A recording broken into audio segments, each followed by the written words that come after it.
Hi, Eric Rhodes here from Fine Art Connoisseur and Plein Air magazines. I hope you're taking this time to watch these videos and grow as an artist. Today, I've got a great one for you. Michael Mentler in figure drawing in the Renaissance tradition. This guy's like a modern day Da Vinci. Enjoy.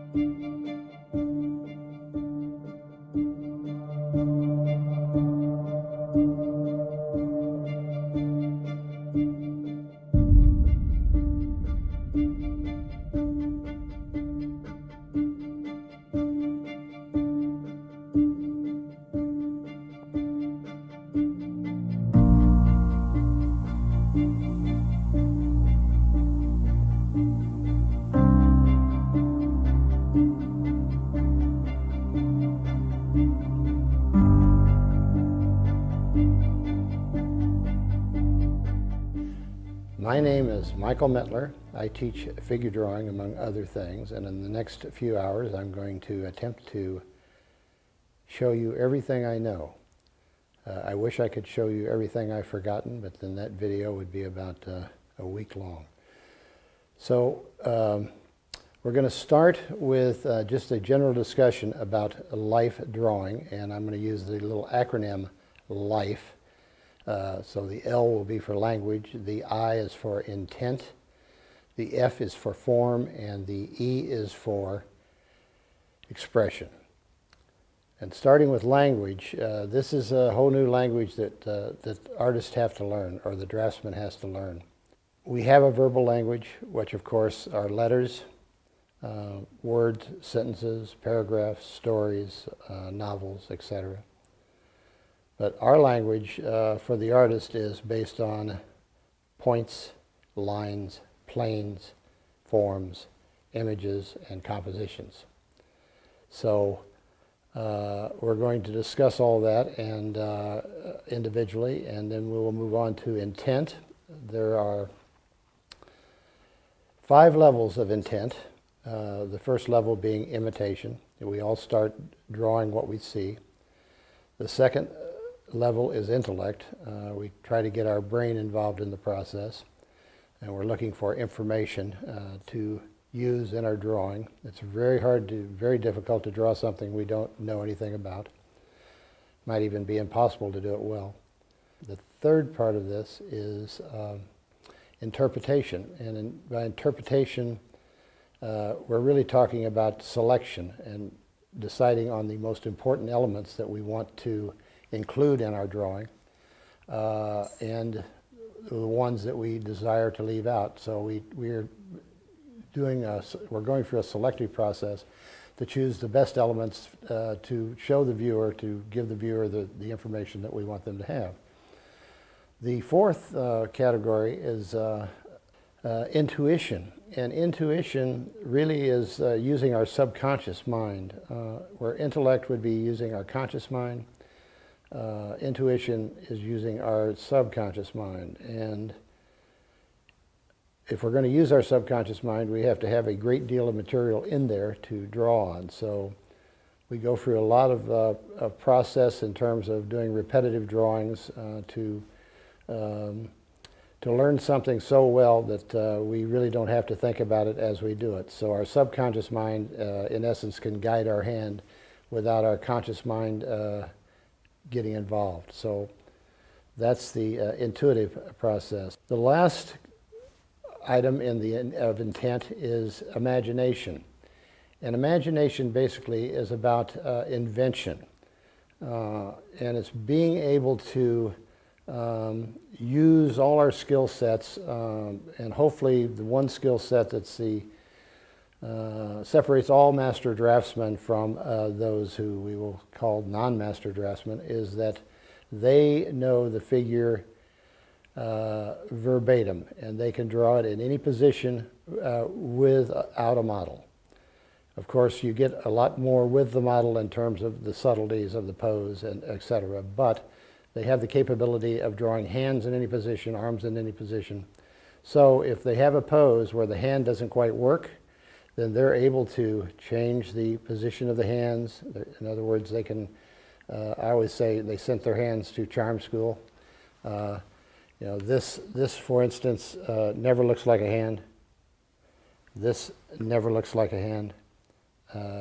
Almost no master artist has ever tried to draw a hand or paint a hand in those positions because they are not hand-like. So we have to invent another hand to insert in there. Now we can certainly move the model, or we can move side to side slightly to get a better view of it.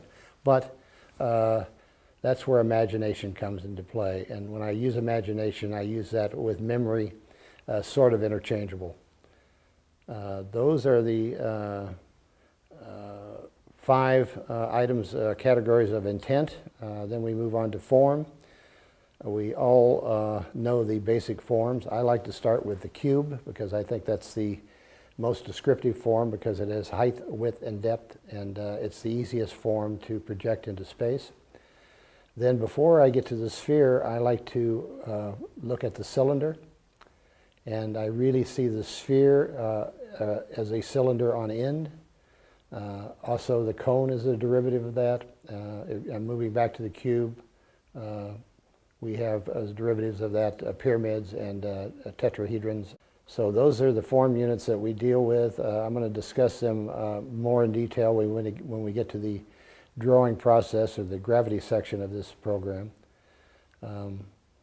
But for now, let's just say that those suffice. I think Cezanne said sphere, cube, and cone, but we'll add to and subtract from his assessment. Now let's move into expression, the last part of our life acronym, the E part. Expression reverts back to intent, and expression involves intellect and intuition. And intellect is knowing, intuition is feeling. So we're trying to meld those two together and come up with an expressive idiom for our viewer, and it's very, very difficult to do. If we all knew how to do that, we would do it every time, but it's that seamless melding of intellect and intuition is what artists refer to as the zone. And we know when we're in it, or we know when we were in it, and we don't know how we got there usually, and we don't know how to get in and out of it at will. So it's a wonderful thing when it happens, and that's when most creative work happens. And unfortunately, as an instructor, what happens is you aren't able to relate that aspect of your process because you're not quite sure how that really happens. But you try to lead up to it and lead the student into that situation. And they just have to get there on their own like everybody else. But you try to give them the information and skill sets and tools to be able to succeed once they get into that zone. But like I said, it's rare. Most masters probably only do, half a dozen real masterpieces in their life, and the reason is they just can't get in the zone every time. Now we're going to continue with our discussion of the LIFE acronym. I'm going to do a few diagrams and drawings to help with this, but we have language, of course, we have intent, we have form, and we have expression. We're going to start with language because we are learning a new language. We're going to discard the verbal language of letters, which we've grown up with, but we have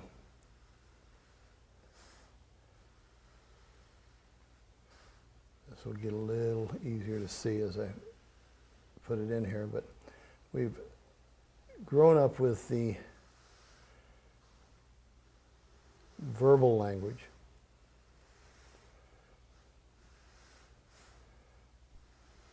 which is based on letter forms,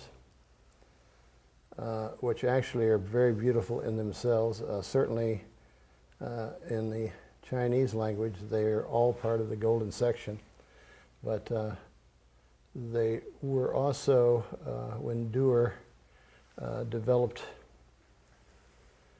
his alphabet,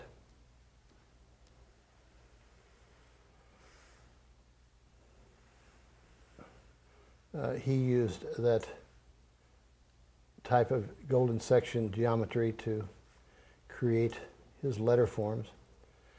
And let's just say this is an A for the word apple. And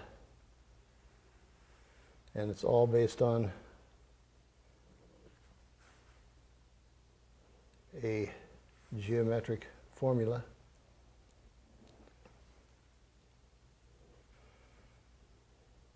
So it's not, in terms of creating letter forms, it's not totally different from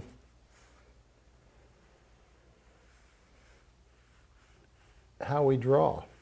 And as a matter of fact, my lettering includes each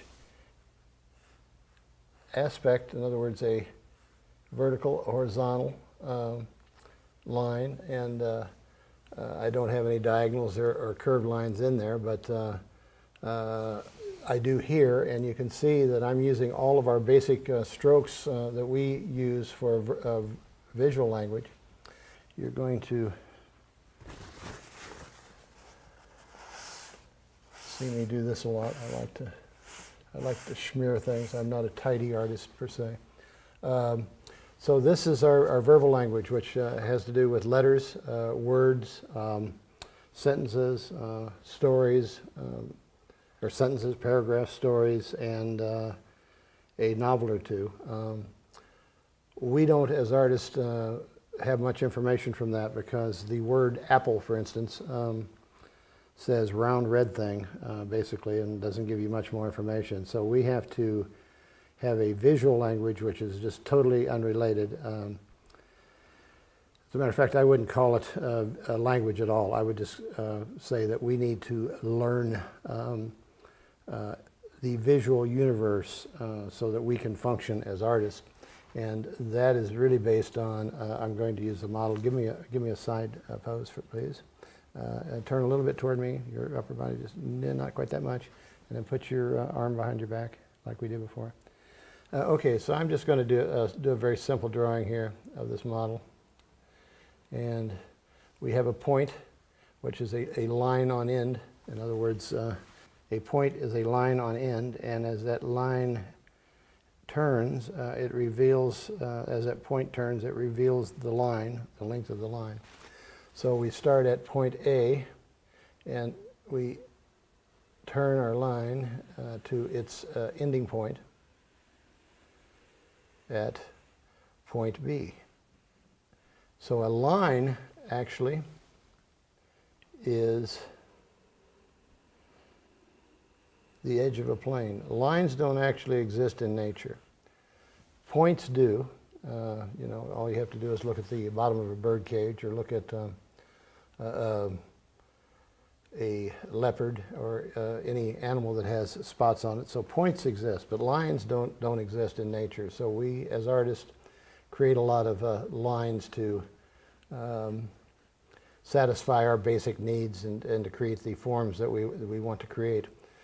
So we're going to say that, once again, a line is the edge of a plane. It only exists to be an edge of a plane because it doesn't have a function in nature, or it doesn't exist in nature. And a plane exists to be the edge of a form, or the skin of a form. So we have point, line, plane, form. And then as we progress along here, we go point to point, point to point, point to point. Then we have a curved line that's going point to point. We have cross sections that go point to point. We have our legs go down to our knee, point to point. So it's our job really to kind of get into a process where we're making all of our visual language as interesting as possible for our viewer.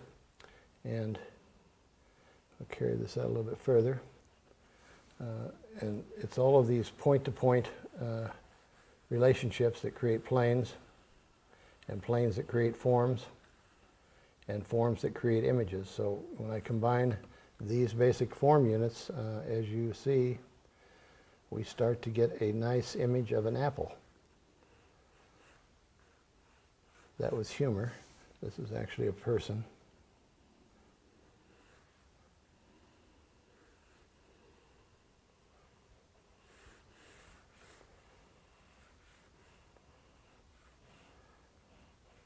So that's our visual language. So I'm going to continue on with this and discuss this a little bit more, because we have the second aspect we're dealing with here is intent, and we have 5 levels of intent. First level is that we're drawing what we see, and that's where we all start out. We draw things, we learn to draw things that look like things, and we usually start out on the edges of things and do contours of things. And then as we progress, we work more from the inside out. But that's our starting point. It's also known as duplicating or copying, but we're referencing our image of the world as we think it exists, or as we are seeing it. So we're actually drawing what we see. But so the second part of intent, there are like 5 levels. The second part of that really deals with intellect, and using our mind along with our eyes. So if we're looking at something, we are not necessarily seeing it until we engage our brain and determine what we're looking at. So first we have imitation, then we have intellect. Intellect also is synonymous with information. What we're actively pursuing here is visual information that we can use in our drawing. You really have a hard time drawing anything that you don't know anything about, so you're trying to become informed. I usually have my students walk around the model so that they can see the pose in either 180 or 360 and really understand the pose, because you only see about 20% of it from one position, if that, and you really don't understand the pose all that well. So you're looking for information, you're looking for mass conceptions. So that's the intellectual part of this, and then we interpret that. Interpretation becomes the third part of this, and we interpret what we're looking at, and we decide what we want to put in and what we want to leave out. So interpretation is another way of saying selection. So perhaps we decide, hey, yeah, we know these lines are here, but they're kind of confusing, so I'm going to leave these lines out. You know, I'm going to, in this situation, I'm going back and taking them out, but I could have left them out in the beginning to start with. So the interpretation really is a selection process. What's useful to your drawing and what's not so useful to your drawing. So that gets us to the fourth thing, which is intuition. And intuition is, as you're seeing to some degree, you know, I'm drawing the model, and to some degree I'm drawing some structural aspects of the model that I have in my knowledge vault. So that's the intuitive part, where you really are using your knowledge base to guide your hand so that your conscious mind can be actually your subconscious mind to guide your hand, so your conscious mind can get involved in other activities. So the idea of having a lot of intuitive information is that it frees you up to really concentrate on new things and to learn new things. So if you're going through the same activity every drawing that you do without relying on some intuitive information that you've absorbed from past experience, you're really solving the same problems over and over and over and over, and you really don't leave yourself time to investigate new avenues of information. So that's the intent part of this, which we've now gotten into intuition, and then we'll go to invention. And invention is the aspect of this, just to say that this pose is not necessarily working for me. So I'm going to invent an arm.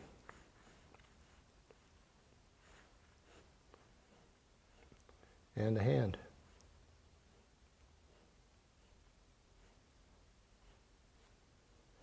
And a thumb. And so then I can come back and refine this.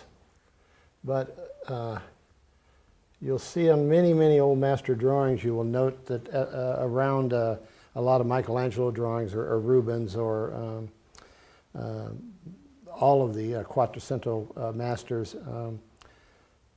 there are often like additional feet or additional hands that I would venture to say were totally invented. They may have asked the model to change that, or they may have actually been added after the model was gone. But they certainly knew how to draw those other hands without having to have a model to do that from. So let me just start finessing this slightly. That's our 5 levels of intent. 1 being imitation, 2 being intellect, 3 being interpretation, 4 being intuition, and 5 being imagination. And imagination doesn't have to be a scary word, because we can't imagine something that we haven't experienced. So it's something that's part of our memory bank, and we just have to be able to access it when the time arises. So let's just say that we want to put this other arm kind of back here on her hip in the back, and let's decide that we're going to put this one leg back here instead of in front. Now, I use this 3-tier system. You note that I'm using kind of a harder, this happens to be a Rembrandt Carrier pastel. Unfortunately, you need to request them a lot, so they are available in this country. Right, they currently are not, but you can get a nice set from England, made by Royal Talons, Rembrandt, C-A-R-R-E. I believe it's Carré, but my French is not as good as my native tongue. So going back to this, my first way of subtracting is the paper towel. This happens to be Viva Advantage. Please, Viva, if you're listening, please send me 3 or 4 cases of this. And secondly, I'm using a chamois.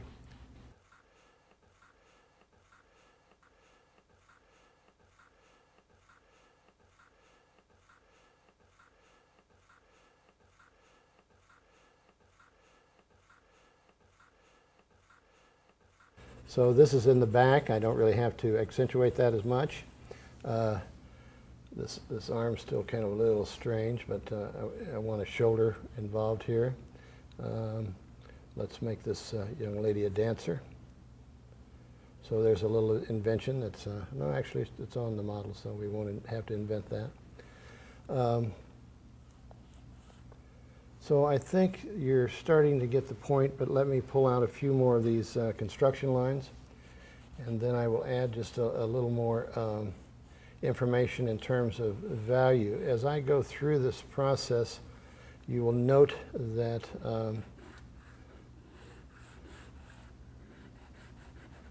I oftentimes will throw in value very early in the game. Wrap this around the other side. And I like to get all the players, everybody in the game. You know, this is we're bringing all the players off the bench and letting them participate early on.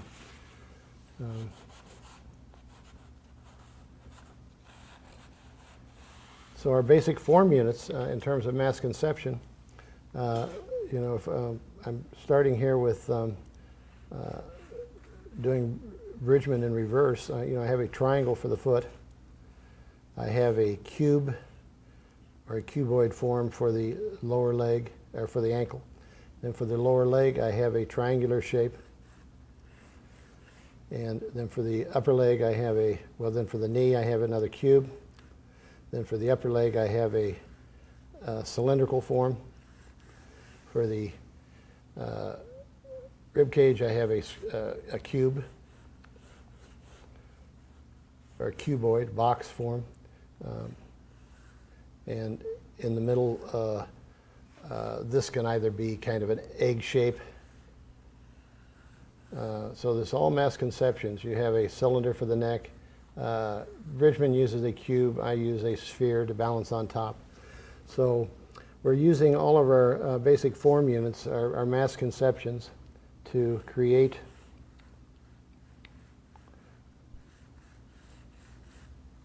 the center part of this leg becomes the front part of the lower leg. So you have a offset back here, comes in, you have your knee falls into that situation, and then once again you can either put this block going down to the, I like to put it all the way to the floor and then build my triangle off of that just so I get that stabilized. This is a block form that's setting on top of the leg.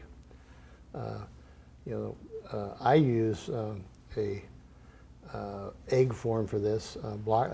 Bridgman uses a block form, but I use this egg form for the rib cage and the block form for the pelvis. I spent a great deal of time with Mr. Bridgman and Mr. Hale and probably all of the other players that you all are familiar with. I've tried to take from them what works for me, and but I try it anyway. I always try it to see if there's something beneficial. I really try to force myself out of my comfort zone so that I learn something. I mean, the process of getting better, I think, is being willing to learn and being willing to get out of your comfort zone. I think there's nothing worse for an artist, particularly early on in their career, to get accolades for something and not, being afraid to give that up. So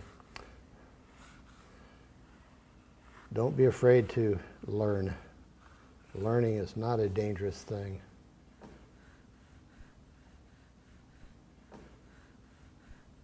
So that's the whole idea of combining these form units. And the expression thing, I would just kind of talk about as I'm cleaning up this drawing a little bit. The third thing that I use to really get back to the paper, and you see what I've done here is I've created my, this is actually I just showed you how to do this, and then I didn't kick it back enough. So this is the center part of that, so my leg needs to be kicked back more than I've done it here. Don't be afraid to make changes. One thing that's a serious mistake when you're drawing is to totally erase the line that you feel is a mistake. It's not a mistake, of course, because nobody's ever drawn that line but you. So there's no precedent that it can be a mistake. I mean, it's the first time it's ever been done. You may not like it. You might want to do a better line, but to help you do a better line, leave a little bit of the ghost of the line that you're taking out so that you won't put the same line back in again, because I've seen beginners do that and even experienced artists do that numerous times. They will take a line out because they don't like the angle or they don't like something about it, and they will put the same line back in because they don't have the reference from to go back from. So Don't be afraid to change. I'm very aware all the time of this floor plan. I put my models on a stage. I will talk about this a lot as we progress along, but I put them on a stage, so I know where center stage is, I know where down stage is, I know where upstage is. I also know where my notional space fits around this model so that I can use negative shapes to give myself a lot of information as well. We're going to talk about all these things individually. The fourth way to really get some form to start bouncing out of this drawing is to just really throw in some, if my light source is Rembrandt lighting from over here, then I basically know that I've got some things that are going to be picking up some light, and I don't really have to be too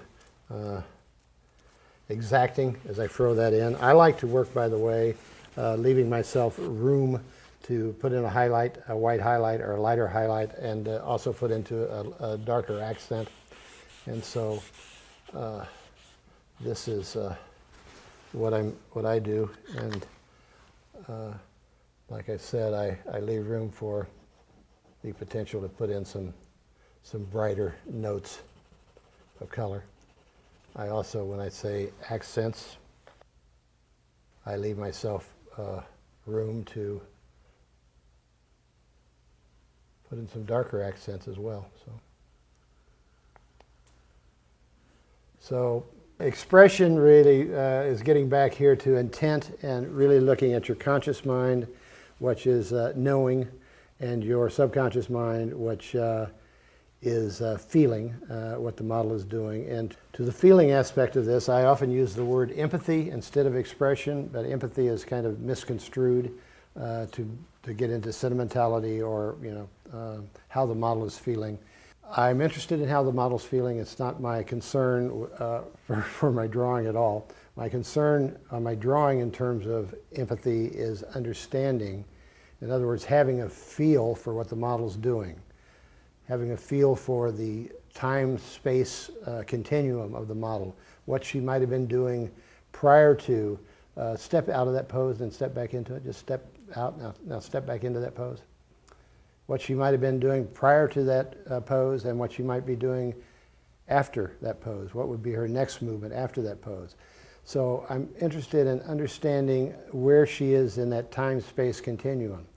That's the kind of kinetic part of it, the movement part of it. I'm also interested in the universal truths in terms of her line of gravity and the balance, what should be from the pit of the neck, down somewhere around the ankle. So empathy it has two aspects to the empathy I'm talking about. The kinetic aspect, which is trying to determine the time and space relationship of the model to her surround. The other part of that is the empathy with the universal truths or the universal qualities that the model's involved with, and that has to do with the weight, the balance, and just really the total rhythmic harmony of the model in space. So these are things that you feel, you relate to, and you have to relate to them. I often have my students walk around the model and view it from all directions because, quite frankly, you don't really see the model from one position. If you come in and you sit down and you start drawing the model, you really do not understand the pose and you do not understand the dimensionality of the model. The model is 360. It's in the round. We see two-dimensionally. We only see with a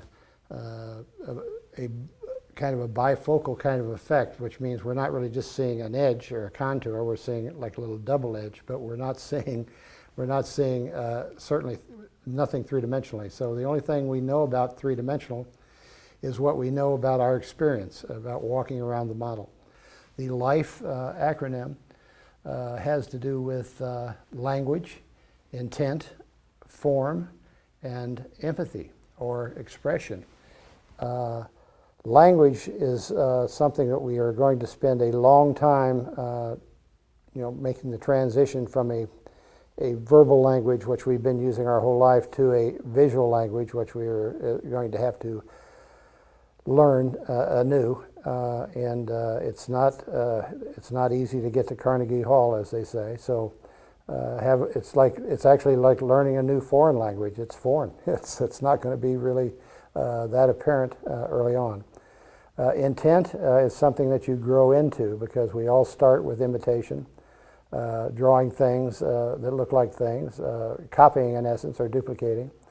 Then we try to broaden that out. We try to gain a knowledge base that's a little more in depth, and we try to understand more about form as we move into this arena, and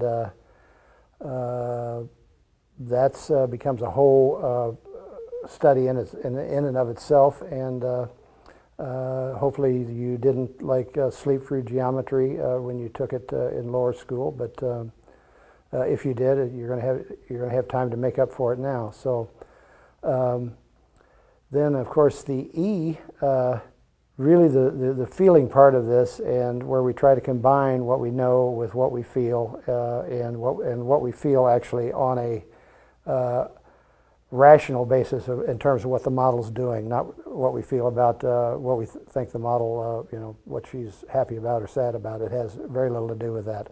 It has to do, really, like I said, with the universal truths of weight, balance, gravity, et cetera, et cetera. So hopefully this lays a good foundation for what we're going to talk about, and we will proceed with the next part of it, which is plan. And plan deals with P for proportion, L for landmarks, A for angles and alignments, and N for negative spaces, or notons, which gets us well on our journey into the drawing process.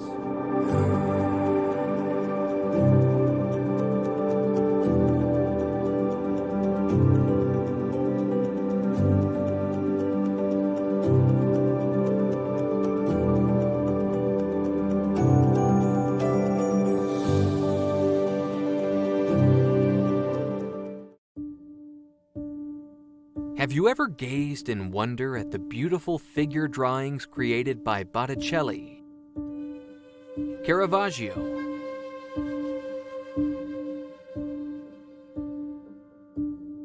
Michelangelo, or Da Vinci, and thought to yourself, I'd love to be able to do that? There's no doubt that learning how to draw the human form is a priceless skill for any artist, because it's the foundation of all art. But what if you can take it to a higher level? What if you could master the drawing techniques of the old masters? The key is having the right mentor to help guide your hand and give you principles to simplify the process. Michael Mentler has been called a modern-day Leonardo da Vinci. His drawings and sketchbooks are priceless masterworks. Master artist Michael Mentler's teaching skill breaks the drawing process down into easy-to-understand steps. So you want to do this exercise with some gusto. It's called gesture for a reason. It is not called find the line of action, or find the posture, or find anything. It's called gesture, and gesture means exactly that. You're trying to get the action in relation to the pull of gravity. In his all-new exclusive instructional video, world-class figure artist Michael Mentler shares his step-by-step approach to creating stunning figure drawings in the Renaissance tradition. You'll discover how to work with the forms that make up the human body, how to establish the correct proportions of the head, arms, torso, hips, and more, the secret to drawing the head from multiple angles, and how to draw features like the eye sockets, cranium, cheekbones, mouth, and nose. You'll also learn how to use a wireframe to draw the human body from multiple angles, how to use gravity, light, shadow, and movement to your advantage, how to tap into your intuition, giving yourself the freedom to grow and learn with each drawing you create. And that's just the tip of the iceberg. I hope it's a big benefit to your pursuit of your career and whatever your goals are as an artist.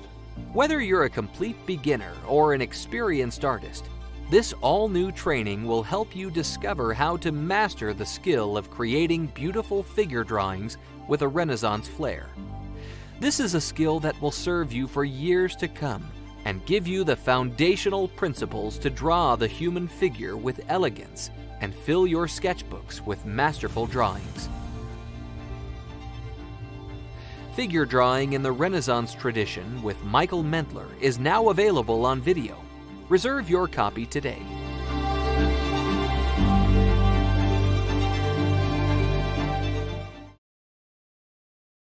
When we had Michael Mentler in for his video shoot, it was a really terrific week. He left the week by giving me a page from his coveted drawing book, and it's framed in the house, and one of my favorite things. I love the way he draws. He's also one of the most intelligent guys I've ever met. You're going to love the interview. If you want to hear more about his video, go to lilyartvideo.com. Hi, I'm Eric Rhodes, publisher of Fine Art Connoisseur, Plein Air Magazine, and Artists on Art Magazine. And today in the studio, we're honored to have just an absolute brilliant artist, Michael Mentler. Michael has been called the Leonardo da Vinci of our time, the modern da Vinci. He was called that by Richard Schmid, and a lot of other artists agree with that, so welcome. Thank you. No pressure. No pressure, no. Yeah, so where did this Leonardo thing come from? Because your sketches have this feel, your look, I have to say, you kind of got the look down. What's the story behind all that? Well, it was very unintended. It hadn't even really occurred to me until Richard Schmid looked at my sketchbooks, and I wasn't there when he saw them. They were in somebody else's possession, but he looked through them, and actually Dan Gerhardt's gave them to him to look through. And they searched me out at this conference, and he basically said, "I want to congratulate you. You know, you're a modern-day Leonardo." And quite humbly, it really brought tears to my eyes. But I had not patterned anything after Leonardo. He's actually somebody that I had referenced not a whole lot in my career in terms of copying old masters or studying old masters. But certainly the paper and the earth-colored Bistra inks and that sort of thing, I can see where one would go to that, could make that leap. The other way that people can make that leap is that I write a lot of stuff out in my handwriting in as notes to myself. But initially they were never intended to be for public view. They were really pretty much just for my edification. The fact that somebody else appreciated them or liked them really came as quite a shock to me. Well, I had the pleasure this week of looking through your sketchbooks, and I couldn't put them down. I wanted to take a copy of every page because it's such a wonderful learning instrument. And as you know, I even said to you, at some point you need to publish your sketchbooks, and then you told me that you have a book. Tell me about the book. Some postings that I did online, and some of the people that had looked at my drawings called me the bone doctor because I did a lot of anatomical sketches and a lot of artistic anatomy.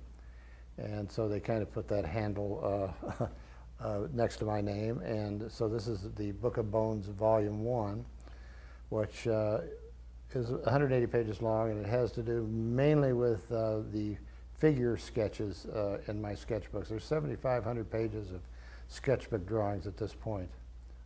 So this is book 1 of at least 3. So I am very curious. I'd like to kind of roll back the time and understand how this all came about, because to have 7,500 pages of sketchbooks means you've been doing it for a long, long time. Why don't we kind of go back to the early beginnings? What are your first recollections of art?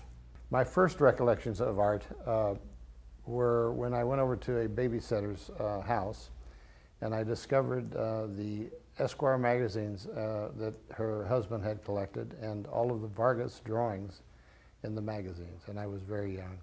And I think at that point in time I knew I had to be an artist. It was just the only thing I ever desired to be from that point on. I thought Vargas was in Playboy. He was later. Ah. He was later. And he started out in Esquire. And just a little aside, do you know he never sent anything in that wasn't totally nude? No. Esquire and Playboy both had artists like retouch stuff on the models. But at a young age, I started drawing at a young age, and my mom was very encouraging to me. My dad didn't totally understand what it was all about, but my mom had a creative vent and encouraged my drawing, and so I spent a lot of time in my room drawing at a very, very early age. Where were you living at the time? We were in central Illinois, a town called Jacksonville. It's about 20,000 people. So when we build the plaque, what was the address of the house in Jacksonville? The address of the house was 1011 West Lafayette, Jacksonville, Illinois. So your young age, like many of us, you're sketching, but you took it to a higher level at that time, or did you get some instruction? Well, I got some instruction. I really got very lucky because in the 7th grade, I had an art teacher, and her husband happened to be the chair of the local art department for McMurray College, which was in Jacksonville. And so she kind of put me together with her husband because she thought or could see that I had aspirations in that direction. And he kind of mentored me at a very, very early age. So I took a lot of college courses all the way through junior high school, through high school. And certainly in the summer, I always took like painting classes or drawing classes in the summer. And all of the humanities and art history and everything they had available pretty much. So that was just being at the right place at the right time and having somebody that thought enough to put me in touch with her husband. And I had teachers at my schools that that were okay with that. So they would let me take like study hall and other classes away from my standard school curriculum and go over to the college. Of course, it was so far away, about a mile. So you were taking college courses during high school. Absolutely. Yeah. And then and for college credits. And for college credits. And then did you end up going to college? I did end up going to college. I went to Layton College of Art in Milwaukee. At the time, it was in the top 10 art schools in the country. And then I transferred to Washington University in St. Louis, which was also in the top 10 art schools in the country. And I was fortunate enough to have some really, really outstanding instructors. So this was a time, what year would that have been when you were in college? Well, I was in college in the late 60s and early 70s. So this is a time when the whole modernism movement was very, very strong and really had kind of taken hold of most of the world. Was it difficult to find a place to learn how to draw or paint traditionally at the time? Well, the schools that I went to still had a very, very strong 2-year foundation program, and the foundation instructors were all traditional artists. So we did traditional design, traditional composition, traditional figure drawing, traditional drawing. Actually, we didn't do figure drawing until my sophomore year, but I had a guy that just retired by the name of Stanley Tasker, who was a Scottish guy that spoke with quite an accent, and he had this quadre of blowfish and all of these great things in these historic cabinets, and we used to just take them out and set them up and draw. And I can remember that vividly. That was so much fun to be in his class. You went to university, you did the 2-year program in Milwaukee, and then what happened? Did you make art your career at that point? Well, I'd already decided I was going to be an artist, a long time before that. Right. So I really never ever considered another profession. Of course, I was a big jock in high school and college as well, so I had to give that up after the foundation program because the studio classes were so time-consuming. So what was your first entry into being a professional artist at that time? Well, I had my first one-man show when I was 14. So, Oh, you did? So, you know, right away I, you know, kind of was headed that direction. But I worked in, you know, commercial art studios and, you know, did design work for printing companies and did a number of odds and, you know, art-related jobs all the way through college. So would you have been considered an illustrator? I've actually done just about everything. I've done graphic design, illustration. Of course, back then we did all the mechanical art by hand, so I have like X-Acto knife cuts to prove it. Actually, I have a few in the top of my foot where it rolls off the drawing board and you can't move. It's going straight down and you just watch it. You know, it's a terrible feeling, really. So you leave Milwaukee, and then where did you end up? Well, I went to Washington U in St. Louis, and you know, I transferred there, and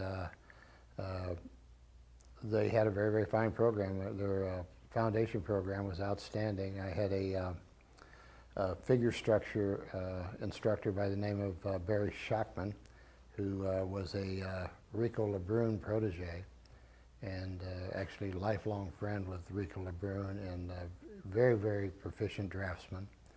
And I learned a great deal from him. I had some people that actually, I had three professors actually that went to the Bauhaus. So they had very, very just strong design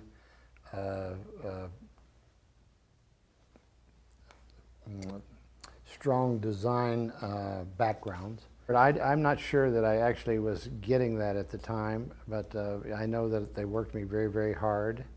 I had a professor by the name of Werner Dreves, and he spoke very broken English, but I asked him one time, he went, you're working very hard. You're working very hard. You're working very hard. And I went, well, you must have worked very hard too at the Bauhaus. And there was a very long pause, and he looked me straight in the eye, and he went, no, we drank a lot of beer. So that's, you know, that's my Werner Dreves story. But so Arthur Osver really was early on pretty big in the abstract expressionist world, even though his work was very representational. I mean, if you looked at it, you saw factories and smokestacks, and it didn't venture off into total abstraction, so there was a kind of a transitional figuration there. But they had a lot of very, very good instructors. About half of the Washington University graduating class went to Yale's graduate program, so we were the main source for their MFA programs for a number of years. Well, that says a lot because they were pretty picky. They were pretty, yeah, they were pretty picky.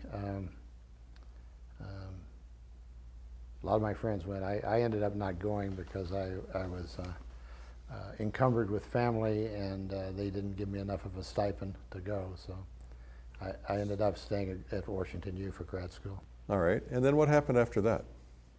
Well, after that, you know, I had mentioned that along the way I'd worked for advertising agencies.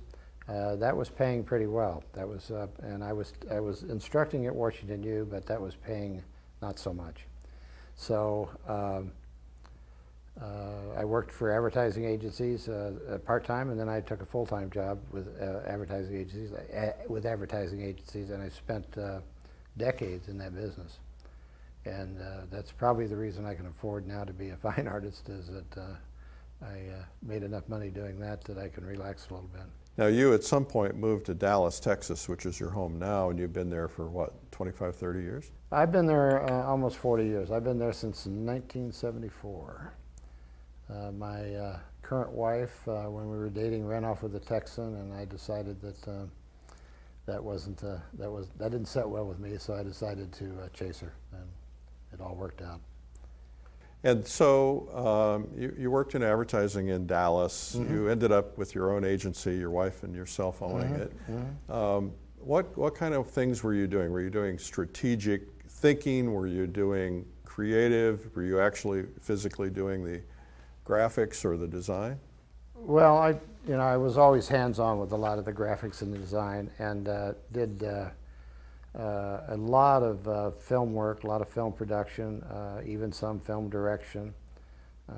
In the beginning, I would go to either coast with a producer, and after a while I did my own production. So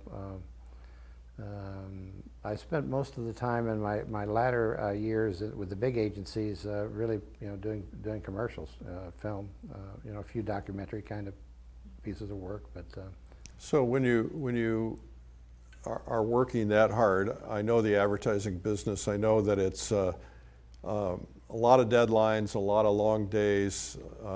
It's pretty much thankless. There's a lot of reward to it, but you're working very hard on your commercial art. How did you find time, or did you find time to start focusing on your fine art? Well, I didn't really spend a whole lot of time painting. I would paint some on weekends, and every time we would move and I had another wall to fill up, I would do a fairly large painting. But my hand was constantly moving, so in some regards, the mind-eye coordination, it doesn't really matter whether you're drawing a beer can or if you're drawing a silver chalice, it doesn't really matter. So your advice to artists is always be moving, always be drawing. Well, rhythm for artists is as important as it is in dance and music. And in dance, of course, they do stretching exercises, and they have a repertoire they go through before they practice, before they go on stage. The same with music. Musicians practice behind stage before they go to perform. And I feel it's the same way with art. I think that the draftsman has to have certain exercises that are geared as hand-mind coordination, and I think that's very, very important.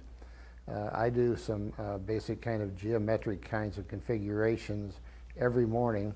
The first thing I do in the morning, by the way, is I go to my drawing board and I sit down and I have a couple of little geometric diagrams that I do, and then I make a cup of coffee, because I want to have the feeling that I've already started drawing before anything else happens during the day.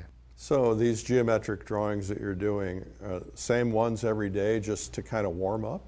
Yeah, they're pretty much point to point, line to line, line to plane, plane to form kind of drawings that they're just really to warm up. They're also to try to get my brain and hand on the same page, so the first couple of lines I might put down, the hand's moving, but the brain's not quite attached to it yet. So, the results aren't that great. So you try to get that rhythm going where everything becomes intuitive and kind of just working out of your subconscious, So instead of thinking about going from point to point, you're just going from point to point.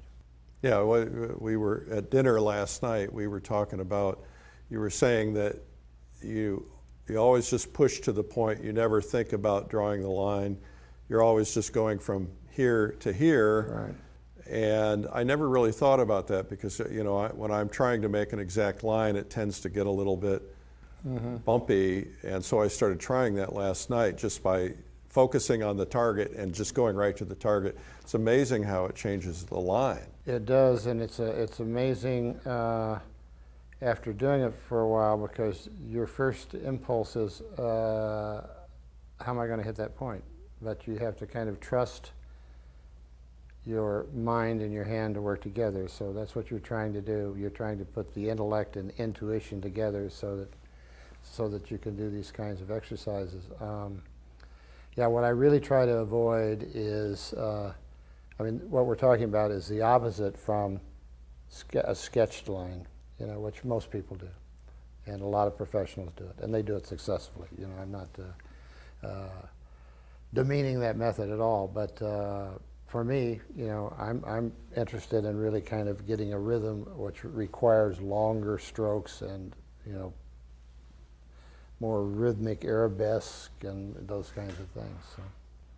So What do you think are the most important principles for somebody who's trying to figure out how to draw? What's the starting point? What do you recommend as a process for them to go through? Well, you know, the traditional process is to really work from engraved plates or to work from cast, the actual cast. But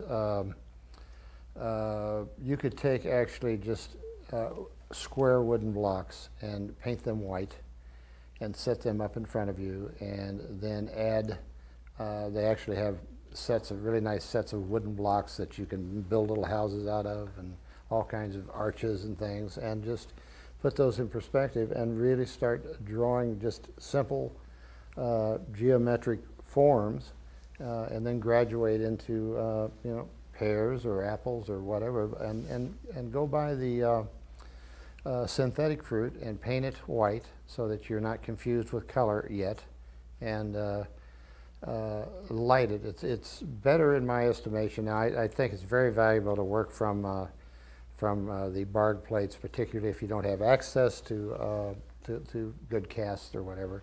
But if you do have access to casts, certainly use those, because it's really valuable to be able to just move your head and see how the light moves across the form. And that gives you a more sculptural understanding of what you're drawing if you're actually working from a real three-dimensional thing. Because being able to walk around something and seeing it in 360, you understand it a lot. Even if you're just looking at an apple and you're seeing how that's lit from one side, you really kind of want to like lean one way and lean the other way and see if there's any like little plane changes in the face of the apple that you might miss, you know, with the naked eye without doing that. So okay. Oh no, go ahead. Well, just watching that little what has been referred to as the little bed bug line, really, of that shadow moving around a complex form. Really tells your subconscious a whole lot about that form. We know nothing about form without experience because we see two-dimensionally. And the bed bug line, for those of you who don't know, is where the dark meets the light.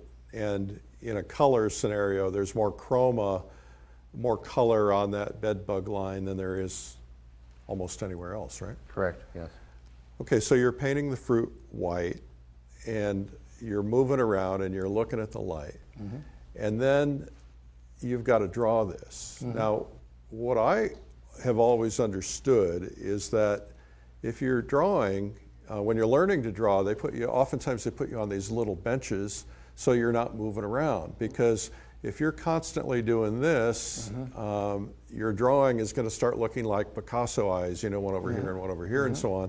So talk to me about your process. Do you have like perfect stability in your head when you'd always try to go back to the same exact plane?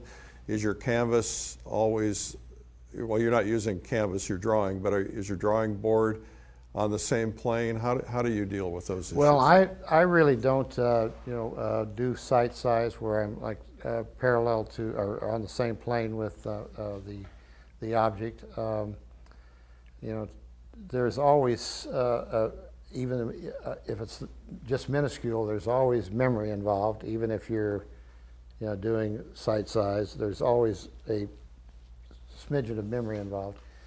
And to measure angles with, you know, I'm using a more comparative method. Now, if I were, you know, really taking exact angles off of the model, I would need to be obviously parallel to the model. So are you doing that by holding up your brush or your pen and comparing the distance between one object and the other, and are you just doing that in your head? Well, I work with a system called the cranial sternal index, which really kind of places elements of the figure in pretty much where they should be, and then you judge the model to see if the model differs from that schematic.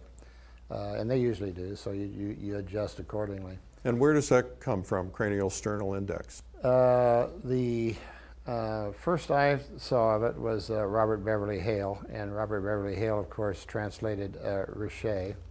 And the cranial index, ironically, is very parallel to Richet's measurements, but Richet used the head length instead of the head width. And when you use the head width, that's a geometric solid because that's a sphere. And if you have a geometric solid, you can put 3 of them in a row in perspective, and you know that that's the length of your leg, your upper leg.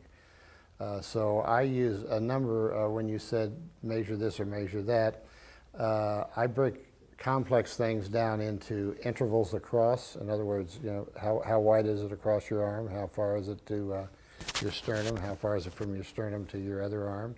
How wide is that arm? So I'm measuring positive and negative spaces up and down and across, and I have a whole series of comparative things that I do in terms of you know, vertical alignments and horizontal alignments and diagonal alignments, and the object, whether I'm successful or not, the object is that when you get done, you've done enough of these comparative judgmental comparisons that, you know, your subconscious keeps constantly reworking these.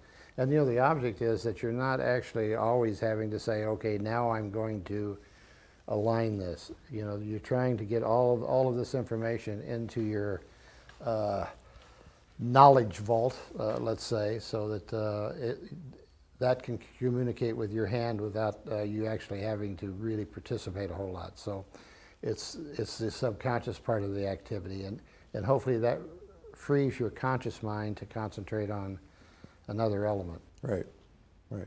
And you get to the point where things become second nature. And so you know that every face is going to behave a certain way when the light hits it, or certain things are going to fall approximately in certain places.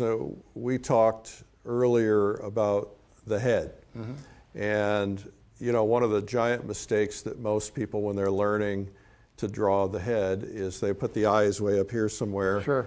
And the eyes are really kind of at the halfway mark on the circle. Is that right?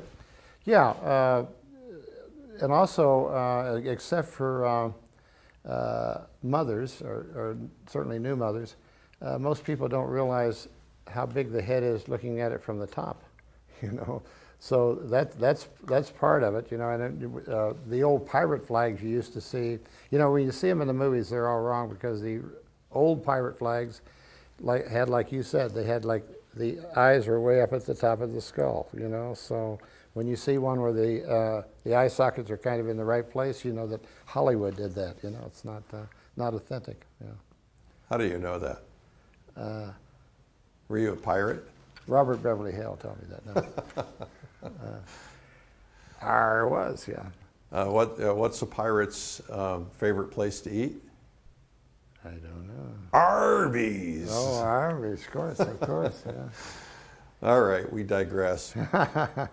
What I'd like to touch on are some of your philosophies, sure. Because I think that you have you've really done a massive amount of work in your lifetime. And just looking at the depth of your sketchbooks, and I only saw probably a half a dozen of them. Yeah, and there are about 72 at this point. So. Yeah, that's a lot of sketchbooks. That's a lot of sketchbooks. Yeah. So why do you do this? I have to do it. So I mean, I really don't know any other way to explain that. I have some learning difficulties and some focus difficulties, and so I'm very ritualistic about getting up and trying to center or ground myself, and drawing is a way to do that. So it's not choice really at this point. I mean, I've been doing it so long that it's like breathing, you know. So if I'm not doing it, I start gasping for air. And that sounds a little bogus, but it's true. No, I totally get that. Yeah, I've often said a day without painting is like a day without oxygen. Yeah, pretty much. Yeah, which is tough for me because I have to go to a job every day. Yeah, I know. And you did that too. I did that for decades. So I was fortunate enough, my wife threw me out of the business, and we had a corporate takeover, and she took it over. So I've got to paint the last 20 years full time, and she's allowed me the space to really kind of explore my craft. So we know a lot about your drawings. I'm not sure we know a lot about your paintings. What are your paintings larger representations of your drawings? Are they much more finished? What would the... Well, I mean, I do a couple of kinds of things in terms of painting. I do some indirect paintings that I do that are very realistic, that are a lot of glazing and multi-day efforts, and then I also do some things that are based on my sketchbooks, but more my diagrammatic proportional drawings, and they're somewhat deconstructed. I mean, you can still tell that it's three figures. I always do three figures, a tre grazie. I do a front view, a side view, and a back view. And you know, I'm using atmospheric perspective. I'm zoning them. You know, zone 1, zone 2, zone 3. They're different sizes. So there are a lot of classical elements to what I do, even though I would consider them more transitional than realist or modern. They're not, you know, I certainly don't, they're certainly not abstract, and, you know, at least in my mind. You know. So what do you want the world to remember you for? Boy, I just want them to remember. You know, I'm not, yeah, that would be great. Just remember me. I don't know. Maybe my next series of paintings. I'm not sure what they are, but that would be nice if they remembered me for them anyway. So does it weird you out a little bit, this comparison to Da Vinci? I know that you. Yeah, it does. I mean, you know, I'm very humbled by it. Considering the source, though, I really took it as quite a compliment, and. But you know, I wouldn't have gone there. I'm just not. That's not my. It's not the way I look at myself. But I can see the comparison in that I see that he was extremely inquisitive about stuff, and I wake up every day knowing I'm going to learn something, not hoping I will learn something, but knowing I'm going to learn something. And usually. I have to get up because Lolly gets up anywhere from like 3 to, if I'm lucky, 4:45, and I think I'm going back to sleep. But once I'm awake, my mind kind of clicks in, and usually it's something about drawing or something about something I'm working on, and I have this like what seems like a brilliant idea, kind of in half a dream, and I'm going like, I need to get up and try that. And of course, 1 out of 10 times it works. It actually works, but at least, you know, it's better than just laying there and not going back to sleep. So. Well, I woke up at 4 o'clock this morning, and I looked out the window, and the lights were on in the guest cabin, and the world-famous artist cabin, as I like to call it. And I thought, he's in there drawing. Yeah. So when you have accumulated 72 sketchbooks, right. Probably a couple hundred pages each, and no, well, they're not that big, but you know, they're cover weight paper, but well, yeah, because they're 2 sides, so yeah, they're like 150 pages. And there's lots and lots and lots of drawings on most pages. Sure. How do you look at drawing differently once you've accumulated that sense of knowledge? Is it just become completely second nature? Are you able to kind of go on autopilot? Are you mentally engaged in every one? How does it feel once you've got that level of experience? You kind of go through periods where you are a little detached from it and you don't kind of relate to it as well, and then all of a sudden you seem to get back into the zone, and the work you know, gets exciting for you, and you can't wait to get back and do the next page the next day. But I mean, it has its ups and downs. You know, I went through a couple of years recently that I thought, well, you know, maybe I've just worn this out. Maybe you know, maybe I've done my last sketchbook, and it was just getting to be kind of. I mean, I was still drawing every day and going through the same emotions, but I didn't seem to have the same attachment. And then the last several months, I mean, I'm back at it with as much zeal as I had 20 years ago. So. And what is the lesson in that? Don't give it up. You know, when I said that it was absolutely an important part of my personality and my survival, I realized at one point when I thought I was going to not do it for a while that that was a severe mistake. You know, because I seemed I got my world kind of started to waver a little bit. So I've found in talking to hundreds of artists over the years that almost every artist gets stuck.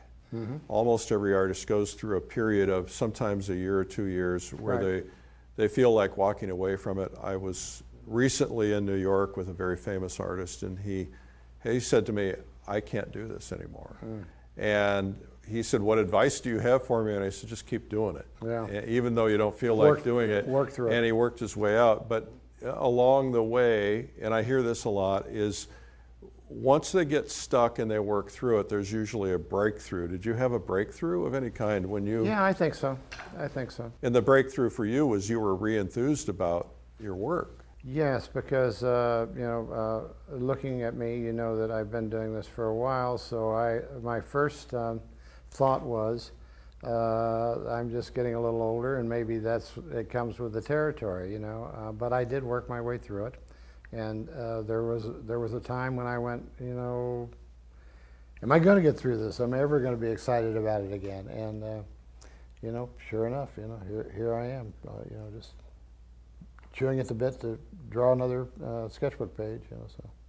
So some young artist is viewing this right now and looking at the depth of your work and saying to themselves, I don't know if I can ever get there. What do you have to say to them? Well, I will say that I don't look at what I do today any different than I did when I was first starting. I didn't feel it was very good. I still think, I won't say I don't feel it's not, you know, adequate, but it's not as good as, nearly as good as I would like it to be. So the distance from where I thought I was 40 years ago and where I thought I was, where I think I am now from how good I want to be, is the same spectrum. It hasn't changed. So when somebody, you know, I see somebody that goes, will I ever be as good as you? And I'm thinking, will I ever be as good as somebody else? You know, so it's all relative. You know, I think the real death knell for any artist is to think, boy, I've really mastered this, and I'm just going to do this like this for the rest of my life, and because there's nothing left for me because I am at the top of my game, you know. Well, once you get the perfect game of golf, why keep going, right? Once you've had something perfect, and I would have no incentive to do it. So, right. So it's the challenge that keeps us going. The one piece of advice that I would give to somebody starting out is to set a very realistic goal for yourself. First of all, have a space, a place and a space where you can kind of leave your stuff on the table, because physically putting it out of sight is a good idea for your wife or your significant other that wants the place tidied up. But in terms of a working artist, it's really nice to know you're going to go there, it's setting out, and all you got to do is pick up a pencil and start drawing. The second thing is make a very, very realistic goal of how long you're going to draw every day. And I mean realistic. 5 minutes is a realistic goal. So, and pick a time. For me, it's the first thing in the morning, before I do anything else. Before I look at I look at the time on my phone when I get up, but before I check messages, before I do anything else, before I look at my computer, I start drawing. And usually I don't even look at my computer till like 10:30 or 11 o'clock. Why? Why do that? Well, you're going to do more. You just have to put yourself in the situation to do that. Right. And I don't think there's ever been a day I only did 5 minutes. You know, that's. But do you feel as though if you don't do it every day, you lose some of that mind-hand coordination? Do you feel like you lose the rhythm, or is it just because you need to be in a constant state of practice? You do lose a little bit of that, that connection, and it's not exactly like riding a bicycle. It's I mean, Van Cliburn's the guy that said, if I don't practice for a day, I know it. Well, it's interesting. We had Max Ginsberg in here one time. Yes, You know Max, mm-hmm. and Max is quite a bit older than you are, and he's been painting for a long time. There's somebody older than me? Okay. Just only one, and maybe two. And he said, I practiced for 5 days before we shot the demonstration video. And I said, Max, you've been painting your whole life. Why did you do that? He said, because if I don't paint for 2 days, I completely lose it. I need to, Yeah. I have to constantly be practicing. Yeah, I'm the same. I'm exactly the same way. I practiced before I came down here. So that's a lesson for everybody, really, Absolutely. isn't it? Absolutely. Just constantly be doing. And that's probably true for anything, guitar, piano, but certainly for drawing or painting. Well, I've forgotten where I heard the story, but somebody was sitting by somebody on a plane, and they saw this guy, and he had his eyes closed, and his fingers were moving, and I said, what are you doing? And said, well, I'm giving a concert, a piano concert, and I haven't played this piece for a few weeks, so I just wanted to play it a few times before I got there. So are you doing that in your head when you're driving, or when you're, you're not drawing? I fixate on drawing and fixate on art and fixate on beauty in the world, and I blank everything else out. If I'm heading to get an Egg McMuffin, I might find myself like 2 miles down the road going like, what was I doing? Where was I going this morning? Because I've started thinking about some project I'm working on, or a painting I want to do, or a painting I'd like to have back because I saw it on the wall and it looked terrible. All those kinds of things. I mean, I go to people's houses and they own my work, and I'm like, when they go out of the room, I kind of want to go over and like smudge something or move something, but I don't. I restrain myself. I do straighten the pictures up a lot, though. So if you had an opportunity to spend time with one of the great masters from the past, who would that master be, and what questions would you have? I think it would be Albert Dürer, who was not somebody that I was really fascinated with early on, and certainly not my favorite artist of all time, but I'm very curious about his mind, because he has a book called The Painter's Manual, and there's absolutely nothing in there about painting the way that modern day painter would think about painting. There's nothing about paint, there's nothing about the chemistry of colors, there's nothing about brushwork. They're all geometric theorems, and they're some of them are very complex spirals and nautilus and what have you. And I would just like to talk to him to try to figure out just what made him tick and how his mind actually worked, because he was certainly meticulous in a very Germanic way. Well, and a brilliant draftsman. And a brilliant draftsman, Yeah, sure. absolutely. Yeah, that rabbit is absolutely very fascinating. Absolutely. Well, this has been a pleasure. I'm honored that you would come in and do this with us, and it's really been wonderful to get to know you, and I think you're an inspiration to us all. I think that your work will live on for thousands of years. Oh, that would be wonderful. And so this has been a real pleasure to know you. Thank you. Well, thank you. And a pleasure to be here.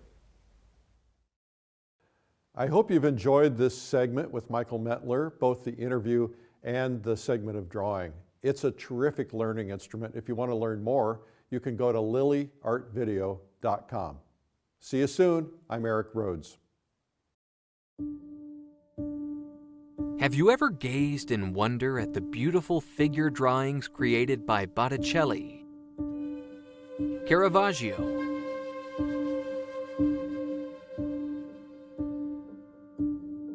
Michelangelo, or Da Vinci, and thought to yourself, I'd love to be able to do that? There's no doubt that learning how to draw the human form is a priceless skill for any artist, because it's the foundation of all art. But what if you can take it to a higher level? What if you could master the drawing techniques of the old masters? The key is having the right mentor to help guide your hand and give you principles to simplify the process. Michael Mentler has been called a modern-day Leonardo da Vinci. His drawings and sketchbooks are priceless masterworks. Master artist Michael Mentler's teaching skill breaks the drawing process down into easy-to-understand steps. So you want to do this exercise with some gusto. It's called gesture for a reason. It is not called find the line of action or find the posture or find anything. It's called gesture, and gesture means exactly that. You're trying to get the action in relation to the pull of gravity. In his all-new exclusive instructional video, world-class figure artist Michael Mentler shares his step-by-step approach to creating stunning figure drawings in the Renaissance tradition. You'll discover how to work with the forms that make up the human body, how to establish the correct proportions of the head, arms, torso, hips, and more, the secret to drawing the head from multiple angles, and how to draw features like the eye sockets, cranium, cheekbones, mouth, and nose. You'll also learn how to use a wireframe to draw the human body from multiple angles, how to use gravity, light, shadow, and movement to your advantage, how to tap into your intuition, giving yourself the freedom to grow and learn with each drawing you create. And that's just the tip of the iceberg. I hope it's a big benefit to your pursuit of your career and whatever your goals are as an artist. Whether you're a complete beginner or an experienced artist, this all-new training will help you discover how to master the skill of creating beautiful figure drawings with a Renaissance flair. This is a skill that will serve you for years to come and give you the foundational principles to draw the human figure with elegance and fill your sketchbooks with masterful drawings. Figure drawing in the Renaissance tradition with Michael Mentler is now available on video. Reserve your copy today.